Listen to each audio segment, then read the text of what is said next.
বাংলা বইয়ের জগতে যতই থ্রিলার, হরর, তন্ত্রমন্ত্রের রমরমা থাকুক না কেন, বাঙালির মননে রোমান্টিক স্টোরির স্থান এক আলাদাই জায়গা করে রয়েছে। রবীন্দ্রনাথ, শরৎচন্দ্র, শরদিন্দু থেকে শুরু করে বর্তমান সময়ের লেখক সরঞ্জিৎ চক্রবর্তী, বিনোদ ঘোষাল, সায়ক আমান, এনাদের লেখা শুধুমাত্র বইয়ের পাতায় ছাপ ফেলে তা নয়, বাঙালি যুবক যুবতীর হৃদয়ে ছাপ ফেলে যায়। নব্যযৌবনা কলেজ পড়ুয়াদের জীবনে বসন্তের বাতাস বয়ে নিয়ে আসে এই ধরনের বইগুলো। তাহলে চলুন দেখে নেওয়া যাক এবারের বইমেলায় বাংলাতে কী কী রোমান্টিক স্টোরি প্রকাশিত হতে চলেছে।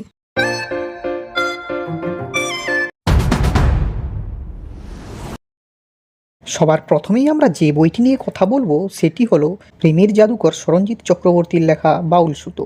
আনন্দ থেকে প্রকাশিতব্য এই বইটির মুদ্রিত মূল্য 400 টাকা। বইটির নাম ঘোষণা হলেও প্রচ্ছদ এখনও প্রকাশিত হয়নি। বিনোদ ঘোষালের কলমে পত্রভারতী থেকে আসতে চলেছে আমি প্রেম করেছি। বইটিতে রয়েছে 2টি প্রেম বিষয়ক উপন্যাস, মূল্য 260 টাকা। কল্পনার পাহাড়ে ভালোবাসার ছায়ায় সায়ক আমানের মায়াময় কলমে নতুন রোমান্টিক উপন্যাস ঘুমঘাট। পত্রভারতী থেকে প্রকাশিতব্য এই বইটির মূল্য এখনও প্রকাশিত হয়নি। জয়দীপ চক্রবর্তীর কলমে পত্রভারতী থেকে আসতে চলেছে অসমাপ্ত প্রেম। বইটিতে রয়েছে 2টি প্রেম বিষয়ক উপন্যাস, মূল্য 275 টাকা।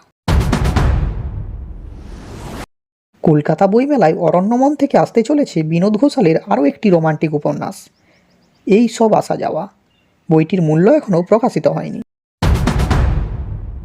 কলকাতা বইমেলা উপলক্ষে বইবন্ধু থেকে প্রকাশিত হল ইন্দিরা দাসের রোমান্টিক উপন্যাস পরজন্মে তোর প্রেমিক হব।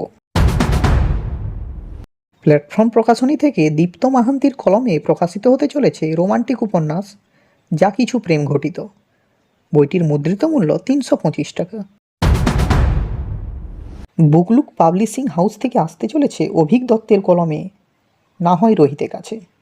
বইটিতে রয়েছে 2টি কাহিনী, 2টি আলাদা জগৎ। প্রেম আছে দুটিতেই, কিন্তু মিল নেই গল্পে। পথ আলাদা, ধরন আলাদা, প্রশ্নও আলাদা। বইটির মুদ্রিত মূল্য 299 টাকা। দ্য ক্যাফে টেবিল থেকে লেখিকা সুনেত্রা সাধুর কলমে আসতে চলেছে 4 পর্বের প্রেম। বইটিতে রয়েছে 4টি উপন্যাসিকা, যার ছত্রে ছত্রে রয়েছে প্রেম, বিরহ আর চরিত্রের বিপন্নতা, যে বিপন্নতার সঙ্গে আমরা একাত্ম হতে পারি। বইটির মূল্য এখনও প্রকাশিত হয়নি। ভিডিওটি যদি ভালো লেগে থাকে তাহলে অবশ্যই লাইক, শেয়ার এবং সাবস্ক্রাইব করতে ভুলবেন না। আর আগামী দিনে আপনারা কী ধরনের বইয়ের খবর জানতে চান তা অবশ্যই কমেন্ট করে জানান। তাহলে আজকের মতো এখানেই, নমস্কার। ভালো থাকুন, বইয়ের জগতে থাকুন।